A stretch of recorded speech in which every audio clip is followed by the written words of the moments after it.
Bismillahirrahmanirrahim. Assalamualaikum warahmatullahi wabarakatuh. Apa kabar teman-teman, sahabat RH Channel yang dimuliakan Allah Subhanahu wa taala. Ya, berbicara mengenai manajemen waktu ya. Manajemen waktu adalah pengaturan waktu di mana waktu itu bisa kita pergunakan untuk hal-hal yang positif, untuk berinovasi, untuk berkreasi, untuk bekerja, untuk berbisnis, untuk berpolitik, dan untuk berkarya lainnya. Nah, berkaitan dengan manajemen waktu, maka kita bisa buka di dalam Quran surah Al-Asr. Ya, a'udzubillahi minasyaitonirrajim. Bismillahirrahmanirrahim. Wal 'asr innal insana lafi khusr illa alladzina amanu wa 'amilus solihati wa tawassaw bil haqqi wa tawassaw bis sabr. Nah, teman-teman yang dimuliakan Allah Subhanahu wa taala, surah Al-Asr ini terletak di juz 30 ya. Ada 3 ayat. Ya, jadi surah Al-Asr ini ada 3 ayat, akan tetapi sangat padat sekali makna dan kandungannya. Ya, Allah Subhanahu wa taala menyampaikan wal 'asr, demi masa, demi waktu asar. Sebagian ahli tafsir menyampaikan, ya, menafsirkan, menjelaskan, ya, innal insana lafi khusr. Ya, sesungguhnya manusia itu lafi khusr, sungguh di dalam kerugian. Ya, di sini Allah menyampaikan bahwasannya setiap manusia itu semuanya merugi. Ya, sungguh merugi ya. Semua manusia, apapun agamanya ya, apapun latar belakangnya, dan apapun profesinya, baik dia petani, pejabat, politisi, pedagang, entrepreneur, pelajar, dan lain sebagainya, semuanya rugi, kata Allah.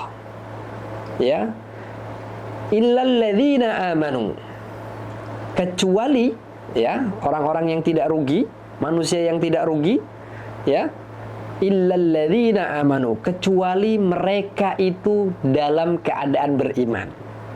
Nah, ini yang pertama, ya, iman. Jadi semua manusia yang hidup di muka bumi ini rugi kalau mereka tidak beriman. Bagaimana syarat beriman? Maka syarat beriman dalam perspektif Islam adalah dengan mengucapkan 2 kalimat syahadat, ya. Asyhadu an la ilaha illallah wa asyhadu anna Muhammadar Rasulullah. Aku bersaksi tiada Tuhan kecuali Allah, dan aku bersaksi Nabi Muhammad adalah utusan Allah. Apabila seseorang, ya, manusia yang dia sudah mengucapkan 2 kalimat syahadat, maka dia sudah bisa dikatakan sebagai muslim ataupun orang yang beriman. Nah, teman-teman yang dimuliakan Allah Subhanahu wa taala, kalau kita berbicara mengenai iman, ya, iman itu at-tasdiqu biqalbi wa qaulun bilisan wa amalun bil arkan. Jadi yang namanya iman itu dibenarkan dalam hati, kemudian diucapkan dengan lisan, dan dilakukan dengan amal perbuatan. Ini namanya iman, ya. Jadi tidak dibenarkan orang yang hanya mengucapkan keimanan akan tetapi lisannya jauh daripada ucapan keimanan, ataupun perbuatannya bertentangan dengan nilai-nilai keimanan. Nah, jadi teman-teman yang dimuliakan Allah Subhanahu wa taala, iman itu adalah prinsip, dan iman itu adalah miftahul jannah. Ya, pembuka pintu surga, atau kuncinya pintu surga, yaitu keimanan. Sebanyak apapun amal kebaikan seseorang, tapi jika tanpa didasari dengan keimanan, maka tidak akan menghantarkan sampai ke surga. Nah, poinnya, ya, sebanyak apapun kebaikan seseorang, kalau dia tidak beriman kepada Allah dan Rasulnya, maka dia tidak akan mencium daripada bau surga. Nah, teman-teman yang dimuliakan Allah Subhanahu wa taala, ya kembali lagi ya mengenai manajemen waktu. Ya, Allah bersumpah demi waktu asar. Ada misalnya di dalam Quran Allah bersumpah dengan waktu duha, wadduha, demi waktu duha. Kenapa? Karena waktu itu adalah modal yang sangat utama bagi kita. Bahkan setiap manusia itu, teman-teman, ibarat dia seorang pedagang. Ya. Dia sedang bertijarah. Dan modal utamanya manusia itu adalah waktu. Jadi kalau manusia bisa memaksimalkan waktunya untuk kebaikan, maka dia akan beruntung. Akan tetapi apabila waktunya ya dia pergunakan untuk hal-hal yang tidak baik, maka rugilah dia sebagai seorang pedagang. Karena manusia itu di dunia ini, teman-teman, ibarat dia sedang berdagang, berbisnis. Ya. Siapa yang memberi modal? Allah Subhanahu wa taala. Salah satu modal terbesar yang Allah berikan kepada kita adalah waktu. Makanya dalam sebuah riwayat Nabi menyampaikan ada dua kenikmatan yang sering manusia lupakan, yang sering manusia tidak maksimalkan. Apa itu? Nikmat sehat dan nikmat waktu atau waktu luang. Kadang nih teman-teman ya, orang kalau lagi sehat ya, dia tidak melakukan amal soleh, dia tidak berinovasi yang bermanfaat untuk kehidupan manusia lainnya. Akan tetapi begitu waktu sakit, begitu ditimpa musibah, penyakit, maka barulah menyesal dia. Waduh, dulu waktu saya masih sehat, kenapa saya tidak berbuat seperti itu? Kenapa saya tidak memaksimalkan untuk hal-hal yang bermanfaat untuk diri saya pribadi dan untuk orang lain? Dan yang kedua, Nabi menyampaikan yang sering dilupakan manusia adalah nikmat waktu luang. Jadi waktu luang itu mahal, teman-teman. Ya. Jadi jangan sampai kita memiliki waktu luang dan waktu luang itu mubazir untuk hal-hal yang tidak bermanfaat. Ya, misalnya ya kita pergunakan untuk belajar, ya kita pergunakan untuk kursus misalnya.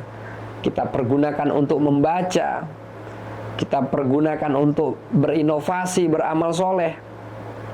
Nah, itu salah satu tips agar hidup kita itu bermanfaat. Tidak sedikit orang yang umurnya pendek, akan tetapi amal solehnya panjang. Akan tetapi ada juga kebalikannya, orang yang umurnya panjang, akan tetapi amal solehnya sedikit. Kenapa?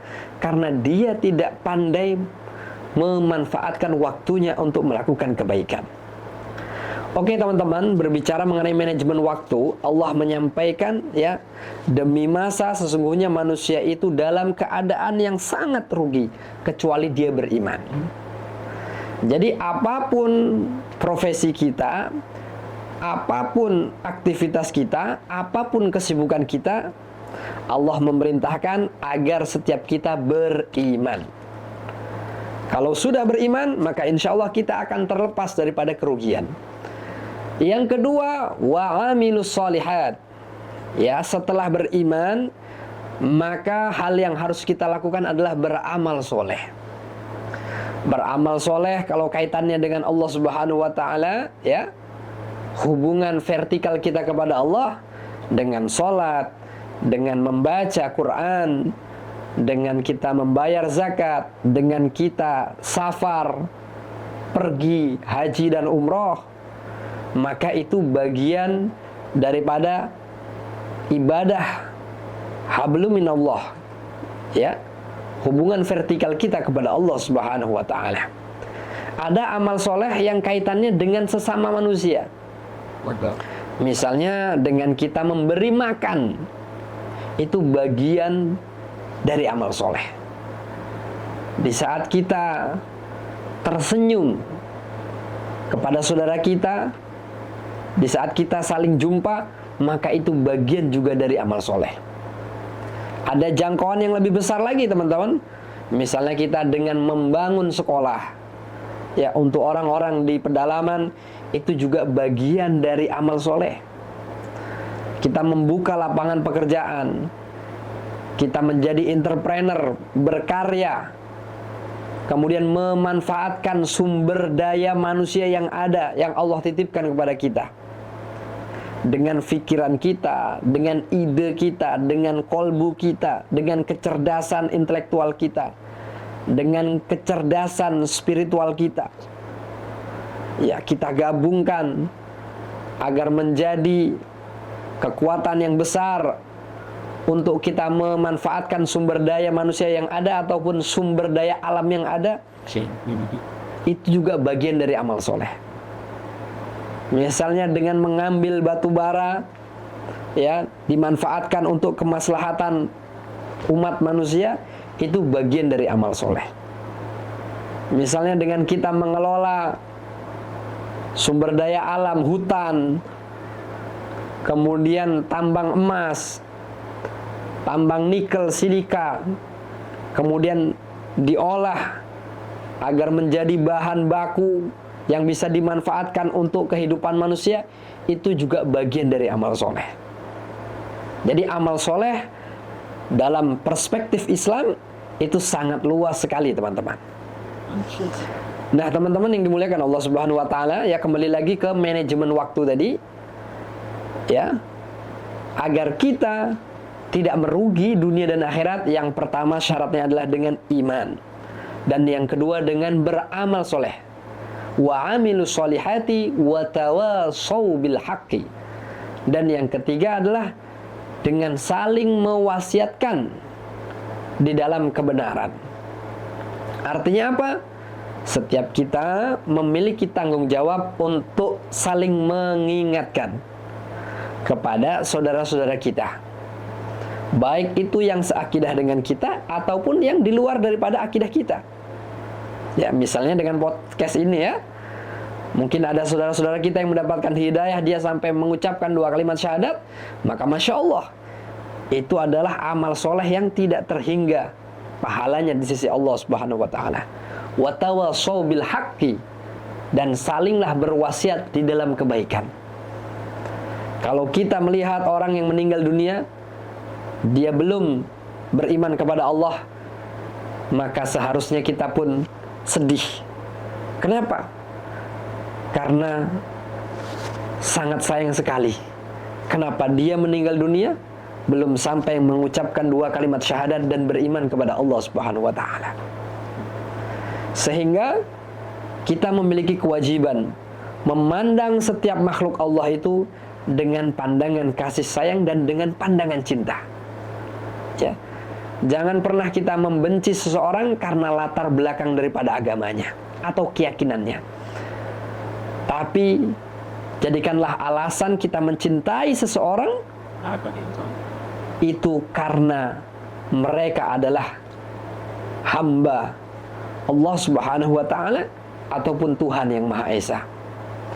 Dan yang terakhir teman-teman, berwasiatlah di dalam kesabaran. Artinya apa? Setiap kita harus benar-benar sabar di saat kita melakukan ibadah kepada Allah Subhanahu Wa Taala.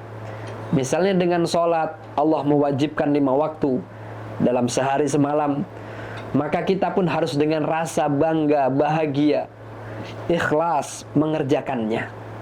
Agar apa? Agar pahala dan ridho Allah Subhanahu Wa Taala pun turun kepada kita. Dan kita pun bersabar di saat Allah Subhanahu Wa Taala melarang kita untuk melakukan perbuatan maksiat. Kenapa? Karena di balik larangan Allah pasti ada hikmah yang sangat banyak dan itu bermanfaat bagi setiap manusia. Nah, teman-teman yang dimuliakan Allah Subhanahu Wa Taala, ya, sahabat RH Channel, jadi inilah manajemen waktu yang perlu kita terapkan dalam kehidupan kita. Jadi yang pertama, setiap aktivitas kita harus kita landasi dengan keimanan. Dan yang kedua, setelah adanya keimanan dalam lubuk hati kita yang paling dalam, maka kita pun harus mengimplementasikan dalam kehidupan kita dengan amal soleh, dengan melakukan kebaikan kepada setiap orang yang kita jumpai. Dan yang ketiga, dengan kita saling berwasiat, saling menasehati di dalam kebaikan. Bisa itu dengan media yang lagi tren, misalnya YouTube, ya, Messenger, WhatsApp, Instagram, konten-konten yang mengarahkan kepada kebaikan, itu juga bagian dari nasihat. Dan yang ketiga, kita harus berwasiat di dalam kesabaran, yang artinya kita harus sabar menerima perintah Allah Subhanahu wa taala yang Allah tetapkan, dan kita juga harus sabar dalam menjauhi daripada dosa-dosa yang telah Allah nas atau tuliskan di dalam Al-Qur'an ataupun lewat kekasihnya Nabi Muhammad Shallallahu Alaihi Wasallam. Oke teman-teman, mudah-mudahan konten yang singkat ini bermanfaat bagi kita semua. Jangan lupa subscribe, like, dan share. Dan yang pasti acara ini disponsori oleh PT Multazam Baraka Group, Multazam Property. Jual beli, sewa, bangun properti area Jakarta dan sekitarnya. Jangan lupa follow Instagramnya multazam.property. Cukup sekian dan demikian. Wallahul muwaffiq ila aqwamit thoriq. Wassalamualaikum warahmatullahi wabarakatuh.